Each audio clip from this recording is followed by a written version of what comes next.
Thank you very much for joining me for part 1 of The Rainbow Portrait, Emblems and Ambiguity.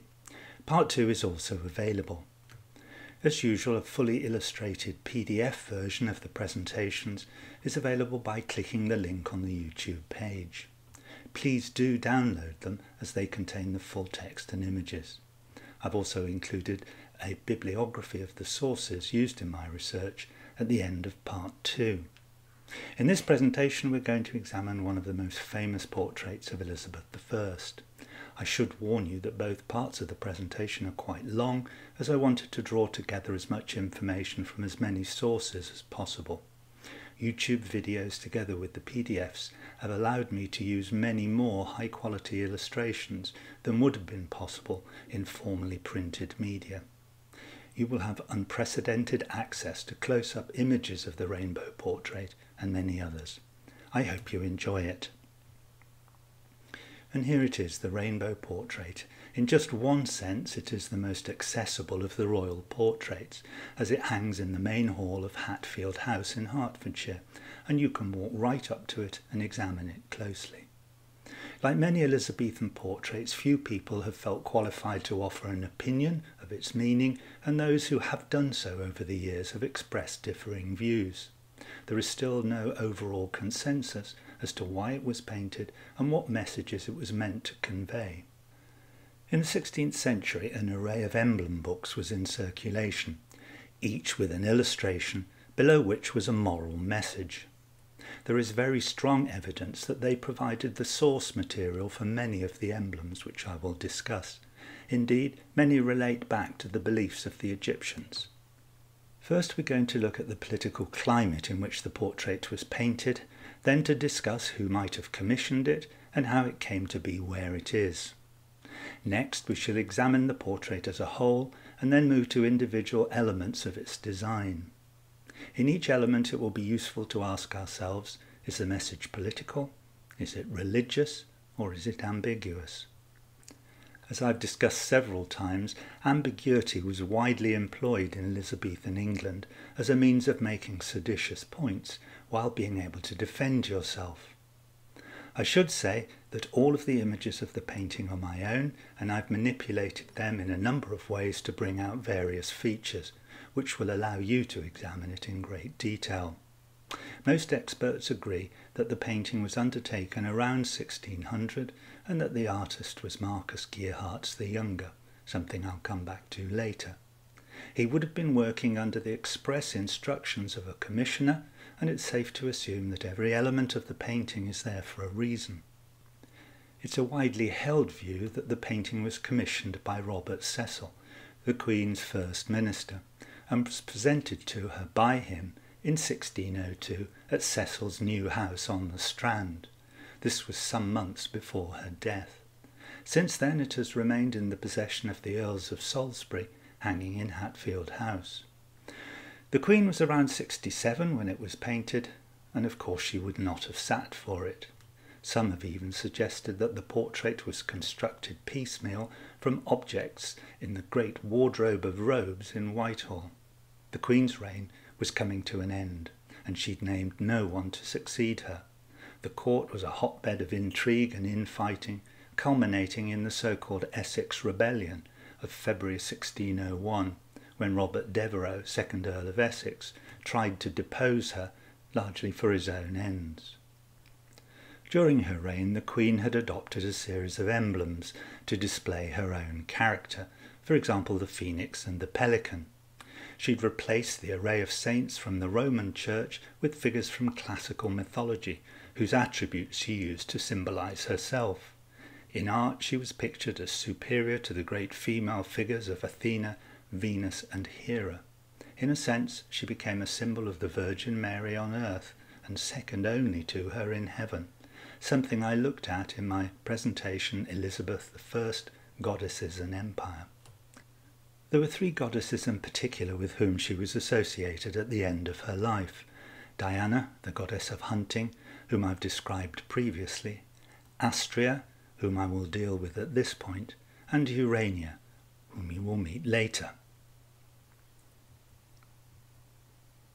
Our old friend Ovid, the Roman poet, in Book 1 of Metamorphoses, tells the Greek story of the 4 ages. In the first, the Golden Age, under the rule of Saturn, men gathered their food without labour in an everlasting spring. All were virtuous by nature, and peace universally reigned. After the Golden Age came the Silver Age of Jove, when the eternal spring gave place to the seasons. Men felt for the first time the extremes of heat and cold, and the labour of tillage began. The third was the Age of Brass, sterner than the first 2. Finally came the Iron Age, when evil was let loose. Men travelled greedily over the seas for gain, delved into the earth for metals, and war came. Astrea was the virgin goddess of justice, last of the immortals who abandoned the blood-soaked earth to its own devices as the 4th age dawned. She took up her abode in the heavens as the constellation Virgo, the sign of the month of August. The figure of the just virgin shone in the sky, bearing an ear of corn in her hand, sighted between Leo or Lion on the one hand and Libra or the Balance on the other. Renaissance writers claimed her position in heaven was a just reward for her piety. This was the birth of Astrea Virgo. The Roman poet Virgil wrote a series of pastoral poems called Eclogues, published around BC 37. In the 4th of these he predicts the birth of a child and the return of the Golden Age, with the return of Astrea Virgo as the imperial virgin. He was, of course, referring to the age of Emperor Augustus. You've guessed, of course, that this message was adapted by Christians as a messianic prophecy. Astrea Virgo was Christianized as the Virgin Mary, Mother of God and the Queen of Heaven. Over the centuries, arguments ranged between those who believed that Virgil was a prophet and those who believed that he was just retelling a pagan myth. The concept was to arise in another form in the reign of Elizabeth I. George Peele wrote a poem entitled Anglorum Ferii, England's Holiday. It was to celebrate the Accession Day tilt of 1595, and it began thus.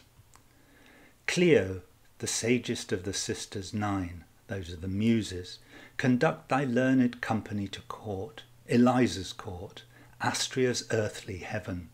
There take survey of England's empress, and in her praise tune your heroic songs. And it ended thus. Long may they run in honour of the day, long may she live to do them honours right, to grace their sports and them as she hath done. England's Astrea, Albion's shining sun, and may she shine in beauty fresh and sheen, hundreds of years, our thrice renowned queen, dear in heaven's eye, her court and country's glory. So Elizabeth had become the physical embodiment of Astrea, among other goddesses, as we shall see later. In 1599, Sir John Davies published a series of 26 acrostic poems called Hymns to Astrea. The first letter of each spelt Elizabetha Regina. The poems extolled the virtues of the Queen, with titles varying from Her Mind to Her Justice. Both Francis Yates and Roy Strong concluded that these formed the basis for the design of the painting, and it was hymn 3 which led them down this path, which was then followed by many others. It's entitled To the Spring. The first stanza reads as follows. Earth is now green and heaven blue, lively spring which makes all new, jolly spring doth enter, sweet young sunbeams do subdue angry aged winter. Given that the Queen was in the autumn of her reign and none of the emblems in the painting referred to spring, this and many other issues have led to the analysis being questioned. There is no doubt that the poems clearly demonstrate the concept of Elizabeth as a returning Astrea. They do not, however, link with the imagery in the rainbow portrait. Who commissioned the painting? Well, the simple answer is we do not know. Sir Roy Strong has opined that it was Robert Cecil. However, if we go to the court papers of 1602, the situation is less clear. On the 31st of July 1602, the Queen's progress reached Harefield in Middlesex, the home of Sir Thomas Egerton and his wife Alice Spencer, the Dowager Countess of Derby. Great entertainments were laid out for the Queen, and on the morning of August the 2nd she was presented by Lady Walsingham with a gown of rainbows, a cloth of silver made by William Jones, the Queen's tailor, at the cost of £340. Sir Robert Cecil was present at the occasion. There is no mention of a portrait. However, a poem was written by Sir John Davis, and this was given to the Queen, and it may have some relevance later on. Here is part of it. It is entitled The Humble Petition of a Guiltless Lady. It concerns the superstition of St. Swithin's Day, 15th of July, and refers directly to the gift of a rainbow robe given to the Queen. If it do rain for 40 days, it will remain. St. Swithin's Day, if it be fair, for 40 days 'twill rain no mair. Only poor St. Swithin now doth hear you blame his cloudy brow, but that poor saint devoutly swears it is but a tradition vain, that his much weeping causeth rain. But this he saith, that to his feast cometh Iris, an unbidden guest. From her rainy robe he took, which here he doth present to you. It is fit it should with you remain, for you know better how to reign. Note the play on the word rain. At the very least we can conclude that was an interest in rainbows, and it is the name Iris, the goddess of rainbows, that I'll come back to. On the 6th of December 1602, the Queen joined for dinner Sir Robert Cecil, her secretary since 1596, and very important to her since the demise of the Earl of Essex. It was part of a housewarming for his new mansion on the Strand. There was described a great variety of entertainment and many rich jewels and presents. Sir John Davis crafted the entertainments and tournaments for the event. There are 2 undated pieces by Sir John Davis, which have been assigned to this occasion. The first was entitled A Dialogue between a Maid, the Wife, and the Widow, or the Defence of their Estates. The second, a conference between a gentleman usher and a post, that's a postman, before the Queen at Mr. Secretary's house. Are you confused? Well, I'm not surprised, but it may be relevant, so let me elaborate. The first piece concerns 3 ladies visiting the shrine of the goddess Astrea, asking for favours. The goddess chose the Virgin. This interchange led Sir Roy Strong in his book Gloriana to envisage a shrine set up in the house above which hung the rainbow portrait.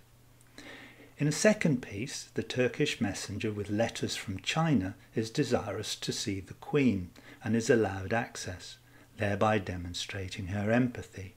He presented her with a rich mantle, no further description offered. Doubt has been raised about these entertainments, but the story is corroborated in the diary of John Manningham, dated 2 days later. So the evidence that Robert Cecil commissioned or presented the portrait is, to say the least, weak. How then did Robert Cecil get hold of the painting? If it were a royal commission, it's highly likely that it would have remained within the royal collection. In the absence of further information, it would seem possible that he was offered it as a keepsake of the Queen, who of course died some months later. The painting was recorded at being in Hatfield House from around 1612. Now let's turn to the portrait itself. There has been debate about the artist, but most now agree there's only one painter of that period who could have achieved the level of mastery seen in the portrait, and that was Marcus Geerhardt the Younger. It's described as 3/4 length, although Roy Strong has suggested that it may have been cut down, which may have been one reason why it's not signed. Another, of course, may have been that it contained messages which he did not want to be associated with. Elizabeth is portrayed looking directly at you. The lighting is flat with no shadowing of the features, and she is set against a dark background. This is not about scenery, it's all about her. She's wearing an elaborate robe decorated with facial features and a complex headdress. In her right hand she's grasping a rainbow, and the portrait is scattered with symbolism and exudes spectacular opulence. It's important to remember that this type of portrait was not intended for ordinary people. It was for display to her courtiers and foreign visitors.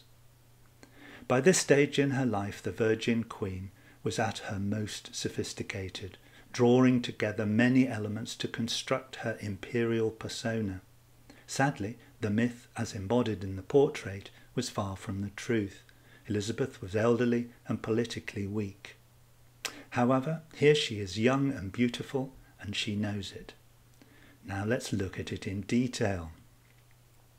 I want to start with the background because it's unusual for a painting of the Queen.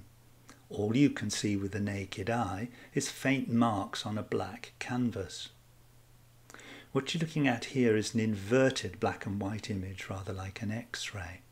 On the left side there is clearly an arch which arises from a carved stone. The supporting pillar has more carved stone further down, and at the bottom of the picture there is more carving, either from an adjoining wall or a separate pillar. On the right hand side another arch is visible, arising from a carved stone, but nothing is visible further down. The thing that's odd is that the two arches are not in the same plane. I'll show you what I mean. Here's the relevant part of the image. On the left-hand side, the inner edge of the arch follows this curve. On the right-hand side, the arch follows these curves, pointing directly overhead. The appearance of the two arches and the left-hand one disappear into the gloom. And this is something I'll come back to right at the end of part 2. In contrast is this favourite painting of the Queen entitled Elizabeth and the Three Goddesses, painted in 1569 by Hans Eworth. She stands at the door of the throne room, the entrance to which has a similarly shaped arch which is well lit with the royal coat of arms in the distance. It tells us that in the rainbow portrait the palace is in darkness and is irrelevant to everything about her. Now let's turn to the face. In my opinion, this is the most beautiful image of her, there being just a hint of her prominent nose. The face is pale but devoid of the white makeup, and the cheeks show a slight blush. This is an example of the face of eternal youth, employed initially by Nicholas Hilliard in his miniatures of her. This is an example from 1595. In simple terms, the Queen was portrayed as she wanted to be seen, rather than how she was. There is more to it than that, however. Note the slight upturn at the corners of her mouth. Some have likened this to the Mona Lisa, painted around 100 years earlier, where the smile is expressed by the shading, of which there is actually very little in the rainbow portrait. Anna Ryle, in her book The Face of Queenship, explains that the solemnity of the Queen's face in most of her portraits was based on the view that a smile was a sign of moral looseness, whereas a composed, subtle hint of a smile was a safe option, particularly in women. Her expression could be described as beatific, in other words, blessed, blissful, or heavenly. This engraving, where the expression looks decidedly glum, was carried out by R. L. Stracker in the early 17th century. The text at the bottom reads, "This maiden Queen Elizabeth came into this world the eve of the Nativity of the Blessed Virgin Mary, and died on the eve of Assumption of the Virgin Mary, 1602. This statement is accompanied by the following couplet. She was, she is. What can there more be said? In earth the first, in heaven the second maid. What more indeed? With regard to the rainbow portrait, there is, however, a problem. In almost every painting of the Virgin Mary, she does not look at you. She is either looking down or towards her infant. Slightly out of place, but just to complete the Virgin Mary theme, this is an example of Madonna della Misericordia, the Virgin of Mercy, also called the Mantle of Mercy. It was one of the iconic variants of Christian painting. An example by Vincenzo Tamagni is from 1490 and is shown here. Some of the paintings show members of the clergy under the protective mantle, others members of the faithful. It's worth just remembering this when we come to look at the Queen's clothing. Next, the Curious Headdress. This is one of the most intriguing parts of the painting. It was the authoress Frances Yates who identified it in a collection of drawings published in 1581 by Jean-Jacques Boissard. It was entitled Habitus Variarum Orbis Gentium, Costumes of Various People of the World. And it was this one that caught her eye. 3 ladies from Thessalonica, which was then part of the Ottoman Empire and only 400 miles from Istanbul. On the right is a virgin, centre is a married woman, and on the left is a bride. It's quite clear that the Queen's headdress is a modified version of that worn by the bride. It is this array of 3 women which had led to speculation of a link with Sir John Davies's poem, which I mentioned earlier, about the 3 ladies and the goddess. The first thing to notice is how the colour blends perfectly with her wig. In the centre sits a crown of pearls and rubies. This is a version of a closed crown, that of an empress. Prominent above the crown is a jewelled crescent moon. Atop the creation are large feathers. If we lighten this area, you can see them fanning out towards the edge of the canvas. There is a second crescent above the forehead, consisting of a curve of pearls. This occurred commonly in the miniatures of Hilliard, as you can see here, and is interpreted as the symbol of the virgin goddess Diana. There's another detail which is interesting, and that's the double loop around the edge of the headdress, which I will come back to later. As well as the edge being finely drawn, the fabric of the headdress is also very detailed, with a scroll-type pattern. Here is an enlarged view of the crescent moon. The most obvious feature is that it's black, with a central ruby. In all other artistic representations it's shown in white. This jewel has been interpreted as the symbol of the goddess Diana Cynthia, with whom Elizabeth was closely linked. However, it's not as simple as that. Indeed, the moon symbol has a very interesting history.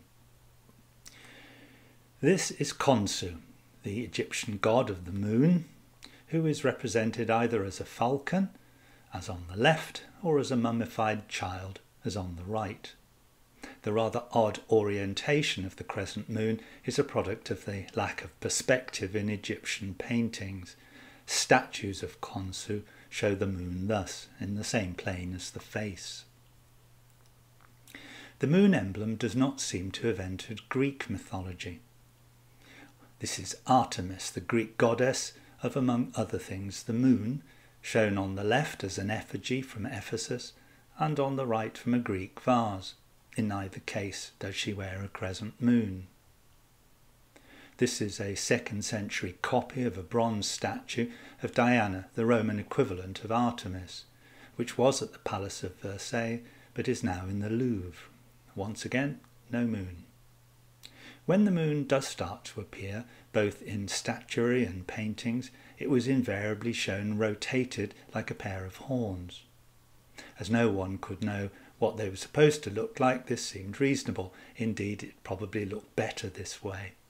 I have to say that Diana, in the eyes of artists, seemed to have spent most of her time either entirely naked or scantily clad. This demure example is a fresco from the convent of Sao Paulo, Parma, painted by Correggio in 1519. There is no painting or statue that I can find where the moon is shown erect.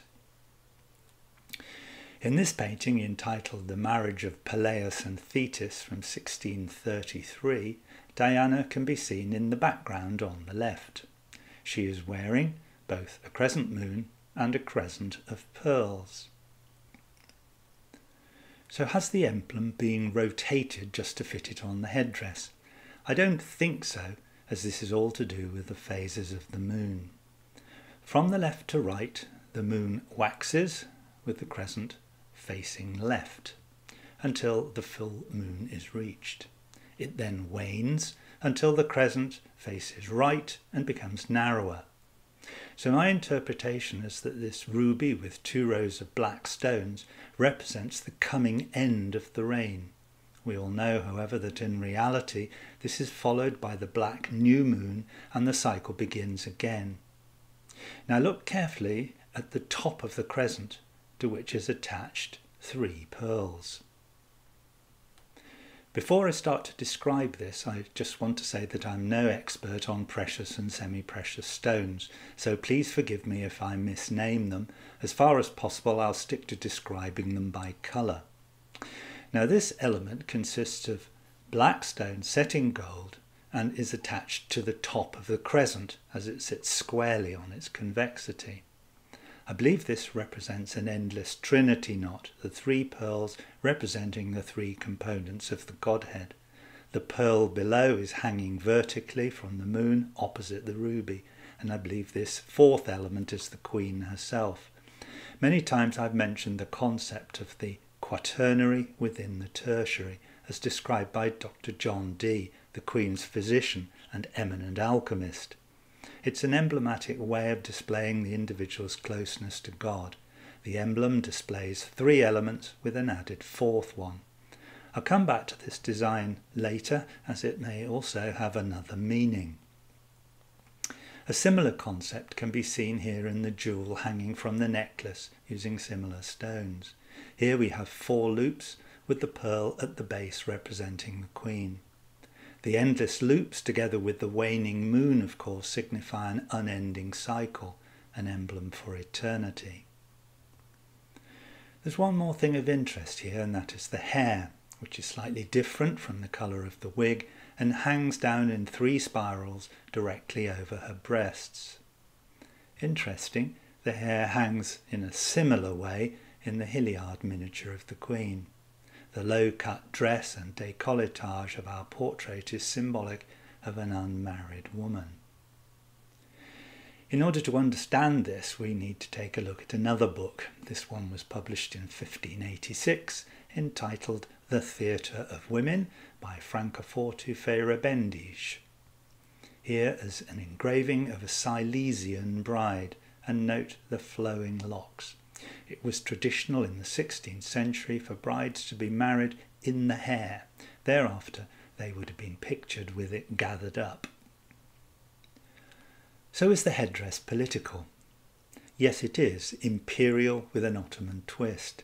As I pointed out before, Elizabeth was in close contact with Safi Sultan by letter and exchange of gifts. In 1595 she became the Valide Sultan, in other words the Queen Mother, and a prominent player in the Sultanate of Women which ruled the Ottoman Empire for over 100 years. Nothing better than to be portrayed as an associate of another powerful female. I've spoken at length elsewhere about the association between Elizabeth and the Roman goddess Diana, and how her cult was expressed in the design of the gardens at Nonsuch Palace. This was another emblem of political power. By adopting the goddess as her alter ego, she was able to control her courtiers. She was both a perfectly reasonable human monarch and a brutal deity to anyone who crossed her. Diana was, of course, considered another virgin goddess. Is the headdress ambiguous?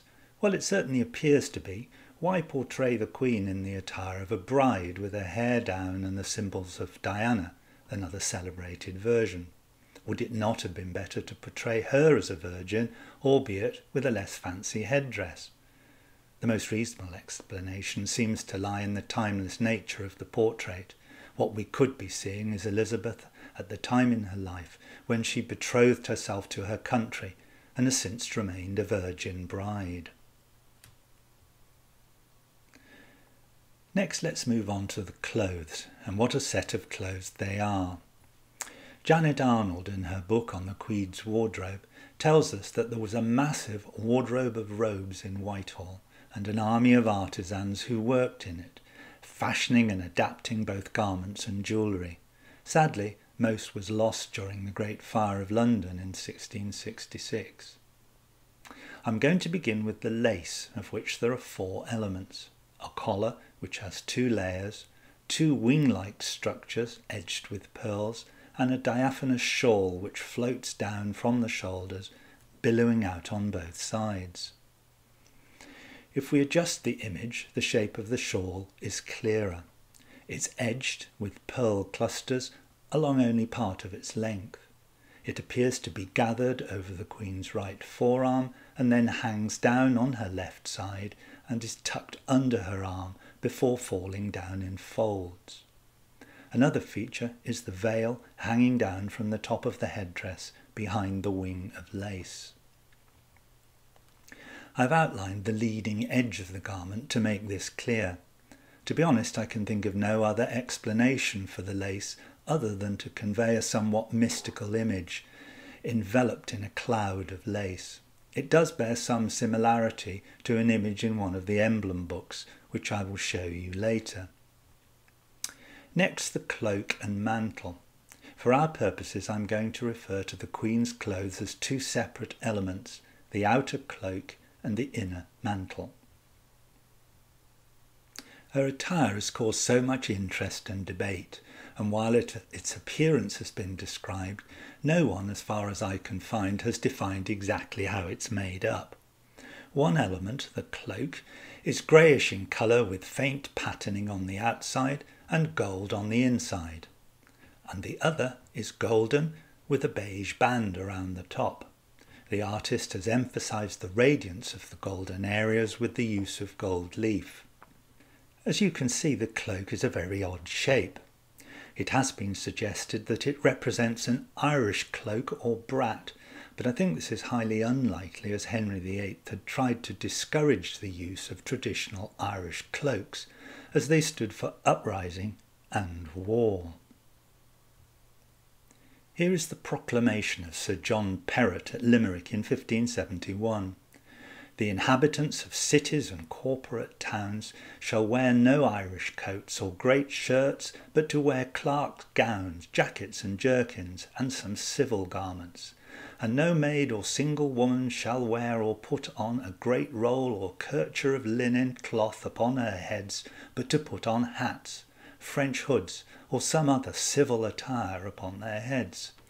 It seems therefore very unlikely that the Queen would have been wearing an Irish-style cloak. I think the outfit is in 2 parts.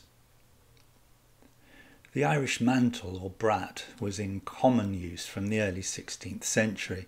They were worn by both sexes. They were ankle length, semicircular in shape, with no sleeves or fasteners. They resembled large blankets wrapped around the shoulders. They were usually made of sheepskin, so the inside was warm and woolly. High-end mantles, as shown here, could be embellished with costly trimmings and embroidery. By comparison, English cloaks were more like sleeveless capes, shorter and circular in shape. Look closely at the edge of the cloak. There's a row of pearls along the edge on the gilded surface. This disappears over the left shoulder and then reappears at the bottom of the image. You'll also note how the garment is piled in folds over the left shoulder. There is no such bulk over the right one.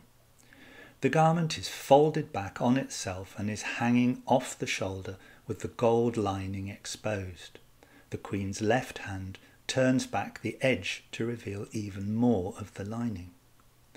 One thing I've struggled to interpret is this abrupt transition between the inner and outer parts of the garment at this point.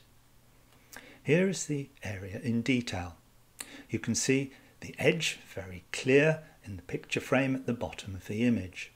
There is no detail of any thickness of the fabric, it's just a straight line.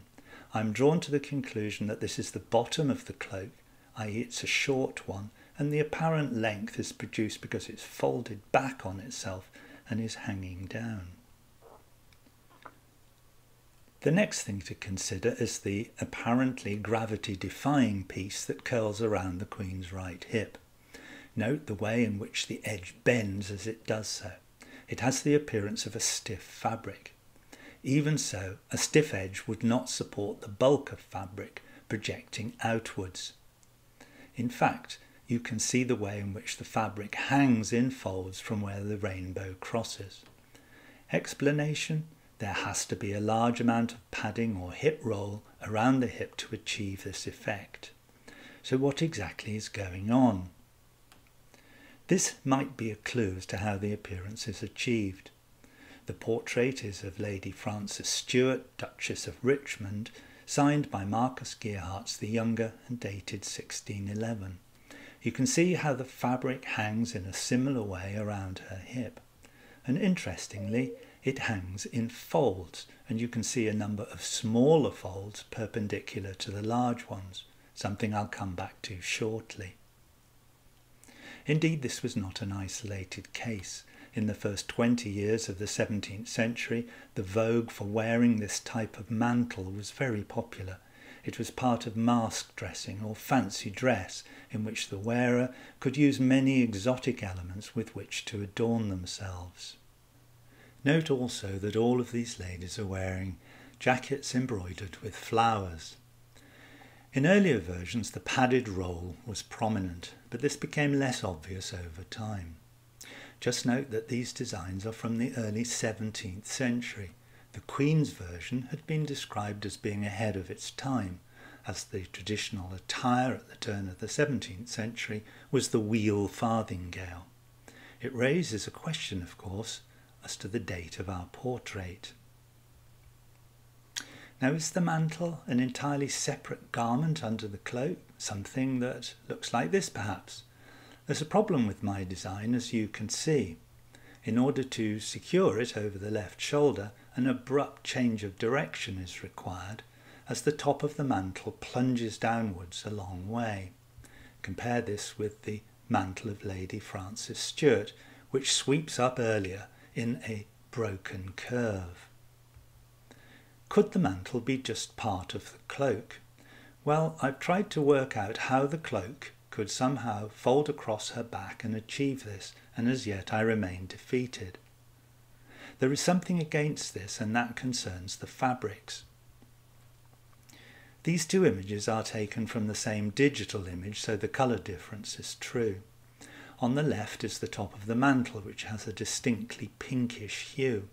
On the right is an area of the cloak from near the shoulder, which is more grey. The image on the left has a uniform striated pattern, while that on the right has a more complicated pattern including whorls. I think if you stare at something long enough, something may catch your eye. Look at the line on the edge of the cloak. It follows a curve across the body and then at the base changes direction. Why does it not hang down straight? The simple answer would be, of course, because something is holding it there. Now look closely at this area. The fabric appears to be under tension. Could it be that the top of the mantle is attached under the cloak? In summary, I suggest that the overall aim has been to expose as much of the inner garments as possible, on which to display the icons, which I will come to shortly. This has been achieved by combining a short off-the-shoulder cloak with a wide collar folded back on itself and a modified mantle, secured to the cloak at the front low down and at the back closer to the shoulder. It goes without saying that if the cloak were worn normally, with the collar turned up, very little, if any, of the golden fabric would be visible, and this may be of some relevance. If anyone has a better idea, please let me know. Now for the difficult bit. What can you see on the golden fabric? Eyes? Yes. Ears? Yes. Mouths? Not so sure. Let's have a closer look. There has been debate as to how the effect of the eyes and ears was achieved on the original outfit, assuming of course that it existed at all. It seems unlikely that they were embroidered, but much more likely they were painted on by silk artists. It has also been suggested that they existed solely in the portrait, and even that they were added at a later date, and there's no way of refuting or confirming this. Here are the ears, enhanced to show detail. There are 12 of them, 7 left and 5 right. Almost all are vertical, except a couple which sit in the folds in the cloth. And here are the eyes. What I've done here is to show the eye level of the viewer as a horizontal line, and your position looking directly at the Queen, who is straight in front of you. There are 14 eyes, 7 of which are left and 7 right. As you can see, they are all horizontal and appear in rows. They are not in pairs. I've marked the centre of the pupil in each case, and if you enlarge the image, it's very easy to imagine that they're looking straight at you. These are not schematic, they are real eyes with colour and a clear highlight, as you can see from this enlargement. Note that there is one eye in particular which is very interesting, and let me explain it in this way. This is a scene from the 2004 film I, Robot. As you can see, they are all staring into the distance. But if we do this, the robot suddenly becomes alive.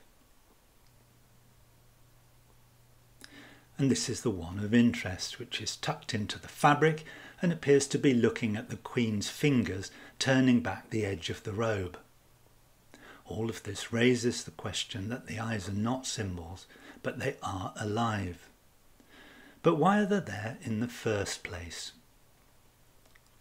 In order to find out, we need to go back to ancient Egypt. Interestingly, both eyes and ears figure strongly in Egyptian hieroglyphics. This is Horus, an ancient sky god, in the form of a falcon.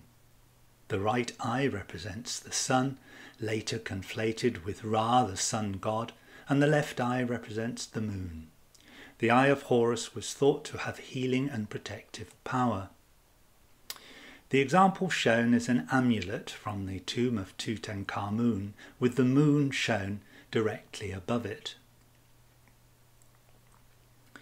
We came across Hieropolis in an earlier presentation. He was thought to have been a priest from Alexandria who in the 6th century AD translated Egyptian text explaining hieroglyphs. His work was discovered as a Greek translation in 1419 and first published edition was in 1505. Given its rather dubious history, one has to be a little careful taking it too literally. In 1551 this book was published on the sacred Egyptian texts, accompanied by illustrations. Although just a woodcut, you can see that it is a left eye. There are eyelashes, a rather exuberant eyebrow, and a highlight on the pupil. The text below reads as follows: "This the way of God. They understand the pictured eye of God, which as the eye sees whatever is intended for it, thus God knows and sees all things."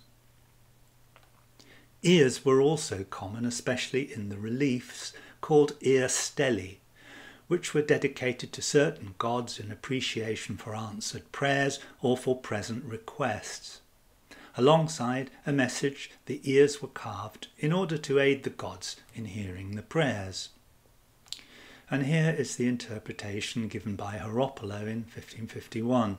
In this case, the ear is a right one, and the text reads, "In this way, the future work of God occurs. The portrayed ear predicts the work of the future." The idea seems to have been picked up by this man, Cesare Ripa, an Italian iconologist, who in 1593 published the first edition of his work, Iconologia. It was in text only with no illustrations, it became a highly influential emblem book based on Egyptian, Greek and Roman emblematical representations, many displayed as individuals. The first illustrated edition was in 1603, and there were many later ones, including an English edition in 1709. Obviously, only the text version would have been relevant to our portrait, but I'll show you some of the illustrations which were included in the later editions. Here are two illustrations from the 1603 edition. On the left is Gelosia, jealousy, and on the right, Ragione di Stato, in other words, reason of state. Both have eyes and ears on their garments. The principles of how to run the state were developed by the Greeks. In general, the idea that the well-being and stability of the state is paramount, and all the government's actions should be directed to this end. This includes actions which would be considered to be illegal under normal circumstances. Machiavelli developed the ideas in his work The Prince. It was this man, Giovanni Botero, who coined the phrase Ragione di Stato, which he laid out in his book published in Venice in 1589. It translates as reason of state, but is better read as the rights or justice of the state. Botero argues that a prince or ruler's power must be based on some form of consent of his subjects, and princes or indeed queens must take every effort to win the people's affection and admiration. A ruler must be just. Although what I'm telling you may seem to be irrelevant, it's central to the understanding of the Queen's attire. And this is Jealousy from the 1709 edition with an English summary. A woman with a grogam vestment, and grogam is a coarse fabric made of silk, often combined with mohair or wool and stiffened with gum. The vestment is all wrought with ears and eyes, wings on her shoulders, a cock on her left arm, and a bundle of thorns in her left hand. The cock denotes jealousy, vigilance and address. The wings, the quickness of fanciful thoughts. The eyes and ears, care to hear and see the least act or intimation of the person beloved. The thorns of the continual trouble and uneasiness causing her pain. Now it's important to understand that the eyes and ears do not themselves represent jealousy. They act as a method of collecting information, and not in a godly way. Now look closely at the emblem of rights of state, this time in the 1625 edition of Cesare Ripo's book. The ruler is wearing a helmet, breastplate, and armed with a scimitar. She is strong and ready to fight. The similarities with the rainbow portrait are obvious in the shape of the headdress and the floating lace surrounding the queen. The ruler is holding a rod in her right hand, with which she has beheaded the tallest poppy, signifying that if the subjects become a threat, they will be cut down. She is wearing a dark blue dress embroidered with eyes and ears. The text, even in the earliest edition, declares this as jealousy, in that the ruler sees and hears everything for their own ends. To be honest, this is at variance with Botero's idea, and indeed of the original interpretation of the Egyptian icons. The people and ears just as easily can be interpreted as information gathering for the good of the people. To move on, the ruler has her left hand on the head of a lion to signify that she has control of the powerful in her society, who want to bring everything under the state. And lastly, she is standing on a book with the letters IVS, derived from ancient Rome as the rights to which any citizen was entitled to by virtue of their citizenship. It has, of course, over time been translated as justice. If she were going to use it, she would surely have it in her hand. Standing on it signifies that she is prepared to subjugate the entitlements of her citizens. This last example is from Ripa's book of 1705, and it's entitled A Spy. A man in a noble habit hides most of his face with his hat, his cloak woven with eyes, ears and tongues, a lantern in one hand, his feet winged, a spaniel by him on the ground. His clothes show that he practises among noblemen as well as vulgar. His covered face to pass incognito. Eyes, ears and tongues the instrument a spy uses to please his patrons. The lantern to show he works day and night. The dog for smelling out men's actions. Now each of these examples uses eyes and ears emblems to signify the collection of knowledge. How they differ is what that knowledge is used for, good or evil. Well, what about those mouths? This all turns on how you interpret the way that the garment hangs and folds. Here in green are the folds once more running near vertically, and you can see the break in the pattern alongside each one. Leading from them are secondary folds or ruckles shown in pink. Most are near horizontal. This is something which could occur if the coloured silk cloth was not attached to its stiffer underlying layer, allowing it to slump under gravity. Having said that, it's my understanding from Stephen Steinberg's research that in order to produce this effect, the silk would have to be physically stretched over a mould. The effect of gravity is insufficient to produce it. So, are there mouths or not? Well, these are the areas in question, enhanced to show detail. They do seem to gape in a way that would be unusual. The folds appear to be very deep as a result of heavy shadowing. We can rotate them all round to make them horizontal, which appears to reinforce the effect. And we can enlarge the view.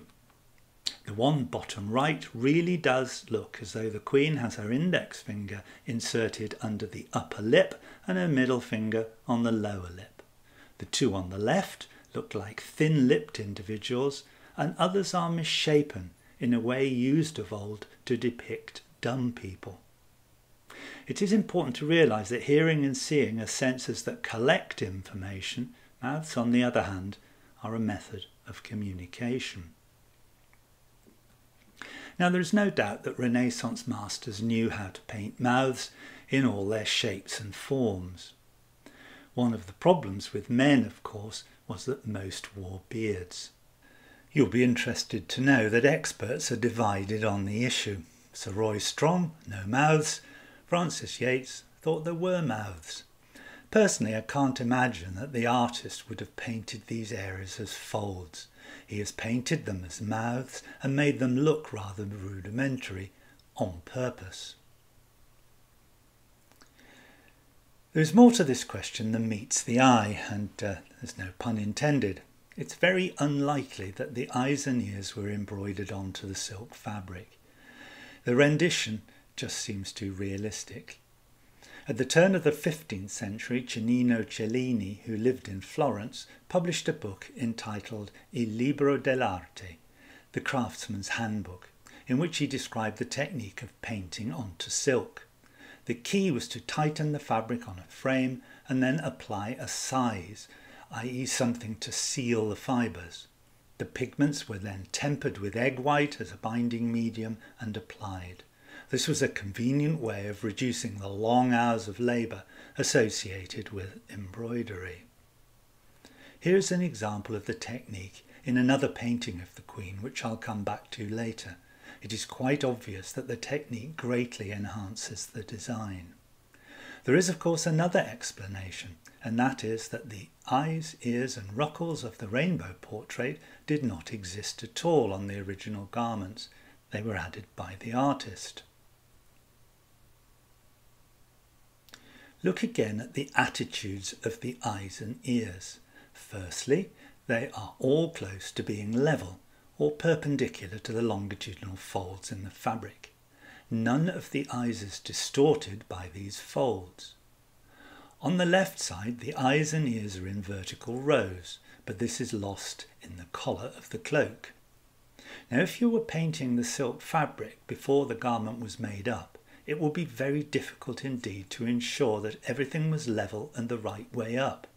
So I think this points very strongly to the designs never existing in reality, but being painted on the canvas by Marcus Gerhardts.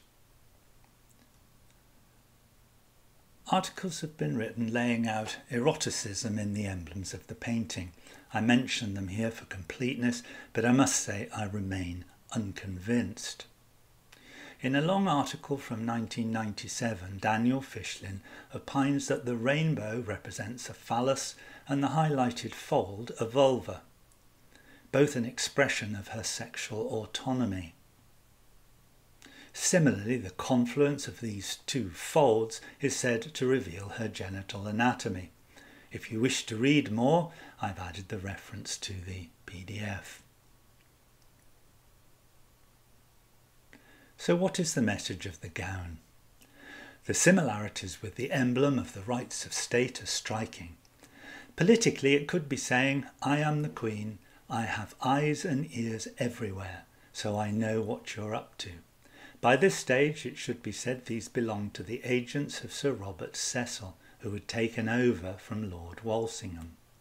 In a religious sense, it could mean I am almost holy, and I see and hear everything for the good of my subjects. I enclose them under my cloak, as in the painting of the Virgin Mary. Another intriguing suggestion has been made by the author Stephen Steinberg. He observes that the cloak is inside out, and apart from the collar, the eyes and ears were not in view. He terms it a cloak of secrecy. When exposed, they have characteristics of being real, alive even. If you add to this the folds being ambiguous, they could represent distorted, misshapen mouths, ones that are unable to speak, people who can hear and see, but are silenced. There's no doubt they're ambiguous, and deliberately so, and I'll leave you to pick your own explanation, or perhaps you have another one. The item of clothing under the cloak has been described by Janet Arnold as a jacket, and I will stick to this convention. It follows from this that the Queen would also have been wearing some sort of skirt which is not visible. I've highlighted the area to make it more visible. There is a collection of common wildflowers which are all described in John Gerard's Flora of 1591. Can we read anything into the choice? It has to be said that ornamentation of clothes with flowers was extremely common in Tudor times, as we saw in the earlier images. It is also true that certain flowers can carry a meaning. For example, the pansy or heartsease, signifying thoughtfulness, was said to be the Queen's favourite flower. Care is needed as many of the associations arose in Victorian times. The ruff and lace at the top of the jacket has been described by Janet Arnold as representing the letter S, standing for sovereign. Possibly so. Here is the front of the jacket. The first thing to notice is that the flowers are all individual and are not arranged in any pattern. Each element shows a sizable part of the plant with more than one flower in different stages of its life. The stems have been cut obliquely, and some show a slight twist of the cut end. In some, these are not just pretty flowers for decoration, but more of a depiction of each plant as it's seen in a botanical book. I may get shot down in flames over this, but here's an interesting thought. On the very left is a highly magnified image of one of the flowers on the jacket. On the right is the same type of flower from a contemporary garment which is embroidered. The difference in style is obvious. Was the one on the left ever an embroidery, or was it painted onto a jacket fabric, or indeed just painted from scratch by the artist? It seems logical to me that the artist would paint the flower as it is in life, irrespective of what the garment actually looked like. And there are very few examples of the survival of embroidered garments which have appeared in the portraits. This is a painting of Margaret Leighton from around 1610, probably by Marcus Gerhardts the Younger, and on the right is her original jacket. I've altered the colour balance so that they more or less match with the portrait. Here are comparable sections of each. Even taking into account any age-related changes, there are significant difference in the rendering of the parrot, the butterfly, and the flower at the bottom. The scroll work has also been thickened. In this case, the embroidery is very fine, more so than the one I showed you before, and the stitchwork is not visible. However, I think it does illustrate the capability of the artist to enhance the imagery of the garment. The question in the rainbow portrait is whether or not the individual plants shown have any significance. Francis Yates viewed the flowers as a celebration of the Queen as Astrea, whose return to earth resulted in a burst of springtime. As I said before, this does not seem to fit with the plants presented, some of which appear in summer and last until autumn. Many plants have strong associations with folklore and medicine, and most of the plants appear in the works of Shakespeare, not surprisingly, as they are all common. Using Gerrit Queely's excellent book entitled Botanical Shakespeare and other sources, I've selected the 16th century significance of the plants displayed. Here is a carnation, of which there were many varieties. In the Elizabethan court, pink was by far the most favourite colour, the Queen having been gifted pink carnation coloured gowns more than 100 times during her reign. There is a widespread but unsourced legend that the carnation stands for motherly love, based on the Virgin Mary's tears as she watched Jesus dying on the cross. The carnation is the largest flower on the jacket, and its placement close to the Queen's heart may be of significance. Further down is what is probably a damask rose, pink in colour, and signifying beauty and love. Originally from Central Asia, it is heavily perfumed and to this day is used as the source of rose oil. There is a columbine or honeysuckle, the symbol of ardent and steadfast love, and rather surprisingly what appears to be an acorn with oak leaves, said to signify the potential to become the mighty oak. Next is one of a number of pansies on the jacket, reported to have been the Queen's favourite flower, its name long thought to be derived from the French word penser. It became to stand for thoughtfulness. Tucked at the top of the jacket is the flower shown on the right, which I've been unable to identify, so let me know if you have any ideas. Below the rose is what appears to be a white daffodil. Gerard describes a number of daffodils all belonging to the genus Narcissus, a spring flower always tainted with the myth of Narcissus, signifying foolishness. At the bottom is a cowslip. In the 16th century they were often connected to fairies and magic. Shakespeare referred to them as Titania's tall pensioners, quite apt, as Elizabeth's gentlemen pensioners were always the tallest and goodliest gentlemen and yeomen of the kingdom. Poking out from behind the cloak what appears to be a white mulberry, the leaves of which are beloved of silkworms. On the right sleeve there is at least one pansy, honeysuckles and an orange flower which I suspect is a marigold. It was associated with death, resurrection and hope. On the left arm there is a pansy and honeysuckle which recur together, and tucked in the shadows what appears to be borage. In his herbal, John Gerard commented that it always brought joy. The leaves added to wine make men and women glad and merry, and drive away all sadness, dullness and melancholy. Overwhelmingly the message seems to be one of love and hope.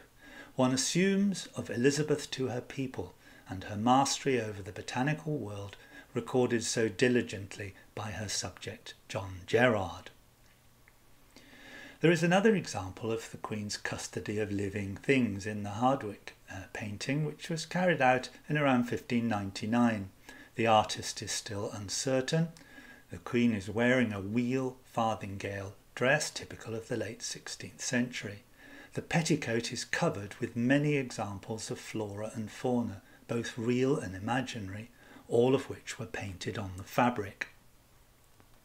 Most of the flowers are lilies and roses, each of which is a picture of the whole plant, including the ground on which it grows.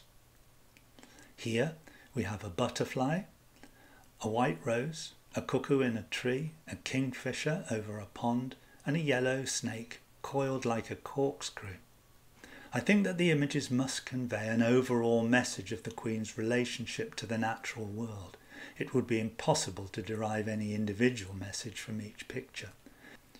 In the rainbow portrait, the canvas space available to devote to the natural world is limited, and I suspect this is why just a few plants were chosen.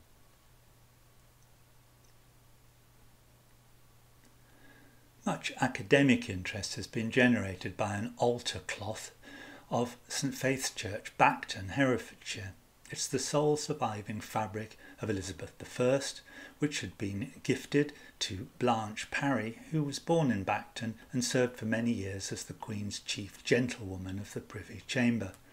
The flower motifs show great similarity to those of the rainbow portrait, although it's important to note this is not the same design.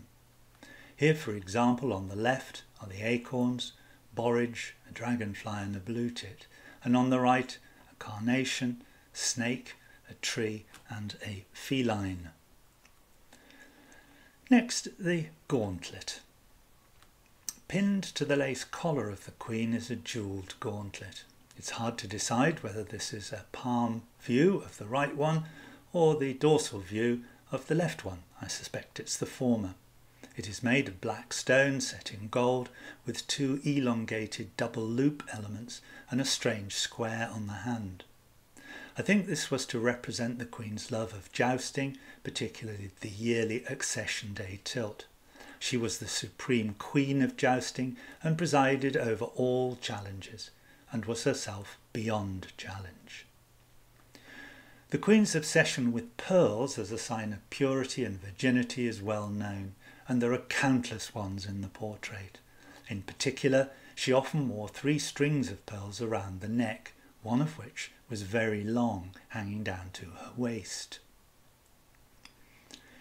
There is a group of pearls over her heart. It appears to mask a flower, the leaves of which are visible around the edge, along with some orange-yellow elements. It looks to me like another honeysuckle, as we've learned the symbol of ardent and steadfast love. Is the group of pearls of any significance? Could this be some sort of knot? It has been noted that the pearls at the lower end appear to have a different colour, but I think this is just because they're translucent against a darker background. Interestingly, there is a similar necklace in the Hardwicke portrait of the Queen. If we look at them more closely, the arrangement is quite different. In the Hardwicke one, the outline is irregular and the lower loop of the necklace comes out over the top. It has been twisted and brought over more than once. The rainbow portrait has an entirely regular arrangement, and it's not possible to trace the pearls through it. Both the upper and lower threads of pearls seem to enter and leave at the back of the cluster. I did wonder if this was some form of lover's knot, of which there are many variations, but the simplest is shown here. I think it more likely that this is a separate item which hangs in front of the necklace. It is, however, placed directly over the heart, covering the central element of the floral display and hiding a honeysuckle. The Queen's jewellery is striking. Much of it was inherited from her father and even more from courtiers who wished to curry favour. Indeed, giving gifts in the shape of jewellery was almost an obsession, an investment on the giver's part. The jewelled pendant, which we looked at briefly, is intriguing. The coil setting of the black stone surrounding a central square stone, and it has 3 further stones attached to it. Some have interpreted this as a cross, others as an unbroken eternal loop folded over and under itself to end up where it started. The earring is extraordinarily opulent, and it has 5 tiers. It appears to be gravity-defying, as there is no sign of any traction on the earlobe. So that seems a convenient point to break the story.